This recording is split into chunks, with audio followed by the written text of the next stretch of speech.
یہ خبروں کے سلسلے کو آگے بڑھاتے ہوئے اب رخ کریں گے جہلم کی تحصیل دینا میں JI یوتھ ایگزیکٹو کونسل کا اجلاس منعقد ہوا، جس کی صدارت اویس اسلم مرزا صدر JI یوتھ شمالی پنجاب نے کی۔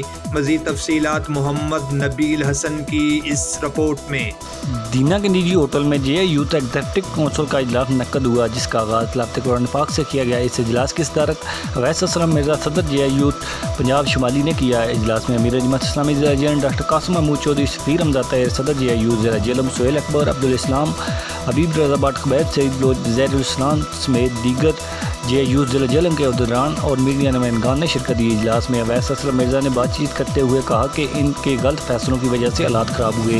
ہمارے نمائندوں کا حال یہ ہے کہ قرارداد پیش کی گئی، کئی نے تو حاضری نہیں دی اور کئی ممبران نے بائیکاٹ کر دیا۔ رسول اللہ صلی اللہ علیہ وسلم کی گستاخی کسی صورت قبول نہیں۔ ان کا مزید کہنا تھا جماعت اسلامی یوتھ ملک بھر میں محلوں، گلیوں، ٹاؤن UC کی سطح پر یونٹ سازی کر رہی ہے۔ آنے والے بلدیات الیکشن میں جماعت اسلامی یوتھ نوجوانوں کو ٹکٹ دے گی، کیونکہ نوجوان ہی اس ملک کی تقدیر بدل سکتے ہیں۔ کیمرہ ٹیم کے ساتھ محمد نبیل حسن، City 5 نیوز، دینا۔